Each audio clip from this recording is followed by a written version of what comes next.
All right, let's pick up where we left off. We were looking at application rules. In the application rules, if you enable it, you'll be able to see all the different applications that are installed on a phone or a tablet. That's why I would say this is really good for the phone market for your child's phone. So you can see all the different applications that are installed. You see currently there are 77 installed on this device. And you can go through and tell the different applications you can use this application or you can't use this application. So, like on Android devices, YouTube is almost impossible to get rid of. So you can say, rather than trying to fight to get rid of it, nope, you just can't use it. Now, if you may say, yes, you can use that application, and there are ways to get some filtering services in there. YouTube's a little bit different of a device or an application to try to filter out to force things into it. Sometimes it will hit some of the categories and block out. But the way that YouTube categorizes items and videos, it can be a little bit more difficult. In Netflix, you say, yes, I'm going to let you use Netflix on your phone, but I'm not going to let you use it Monday through Friday. You can only use it on Saturday and Sunday. So I'm going to say, you can use it, but I'm going to move this down to 0 hours and 0 minutes per day.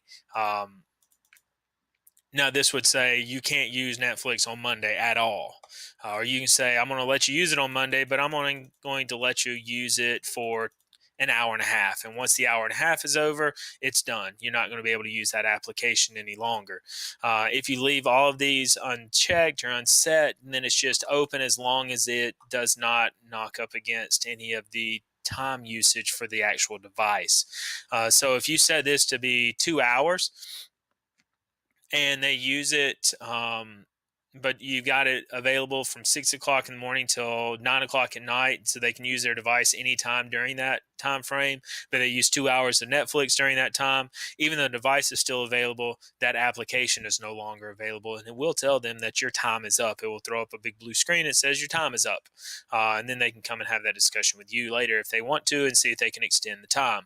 So this is ways that, hey, you're spending too much time on Netflix, or you're spending too much time playing Subway Surfer, you're spending too much time playing Minecraft, or you're spending too much time playing Fortnite, then you can set time limits in for those individual applications, or disallow them, or only allow them for certain days of the week.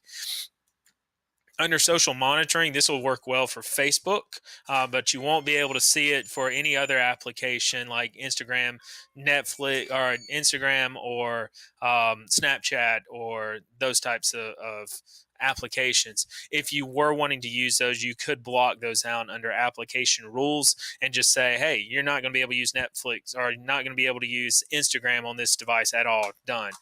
Or you're going to be able to say you can use Instagram, you can use Snapchat, but you can only use it in the evenings, or in the, for a certain number of hours in the day. And once you're done with that, then it's going to lock you out. So social monitoring is good for Facebook activity. It will log any Facebook posts or comments that are made.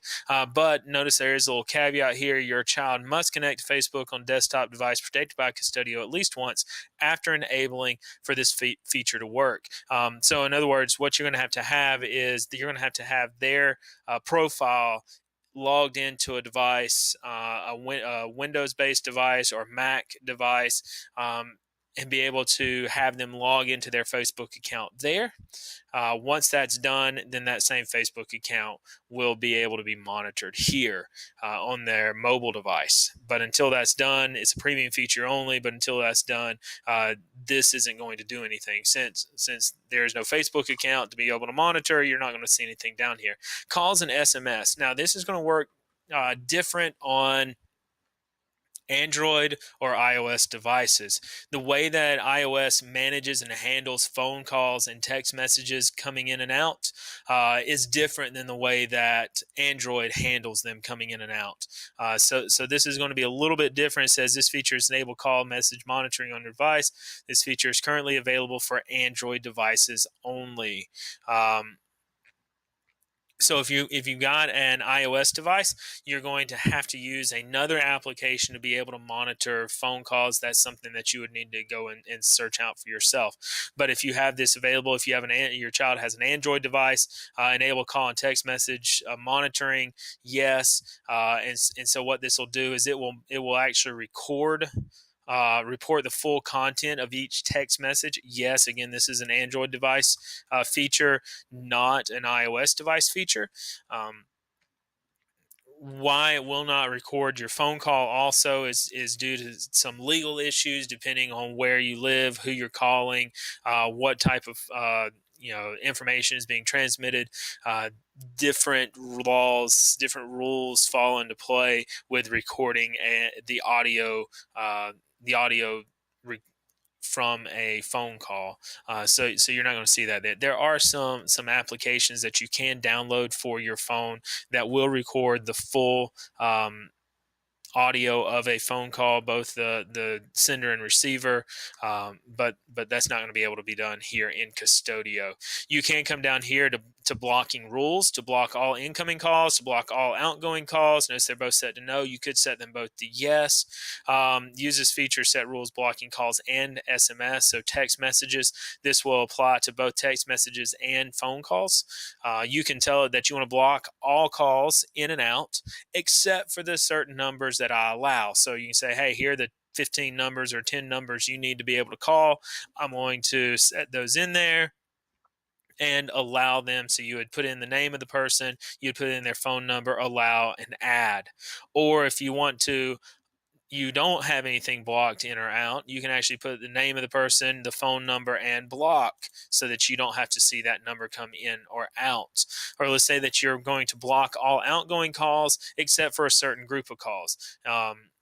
You have a little bit more control over this, and you can look and see which devices, Android devices, are being monitored in that. In the location, again, location works differently on an Android device and an iOS device. You can see here we have enabled location monitoring for this device, yes, and it's going to be for every 30 minutes. We have it set to every 30 minutes on this. You could do it as short as every 5 minutes, as long as every 24 hours. What this is going to notice is this is an Android specific setting only. On iPhone and iPad, your device will report location changes automatically. So this is going to check in every 30 minutes to the device and say, where are you? This is only useful if you keep the location or GPS setting enabled on the mobile device. If you have the GPS setting turned off or disabled, then this setting won't mean anything. It won't check in, but it will give you the opportunity to be able to check in or see a location, and you would be able to click on the map and see where it is. This has gotten pretty good at being accurate within 10 to 15 feet of the actual device location, but you do have to understand that it is GPS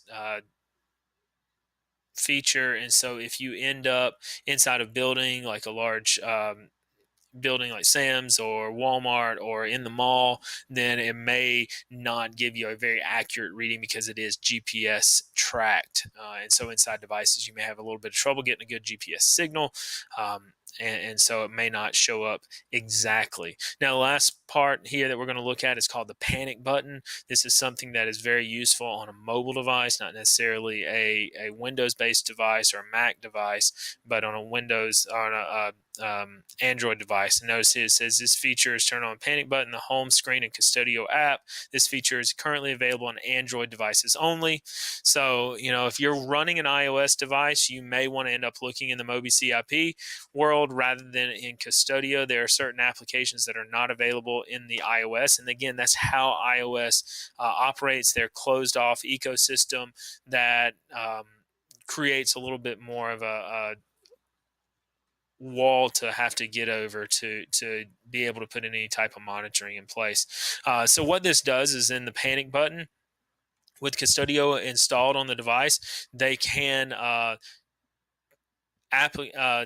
hold down one application or open the application very quickly and hold down the button. And what that'll do is it will give it about 30 seconds. And in 30 seconds, it's going to automatically send an email, a text alert to the people that are on your safe list. Now, if you're going to test this out, make sure that you tell the people that are on that safe list that they're about to get a notification.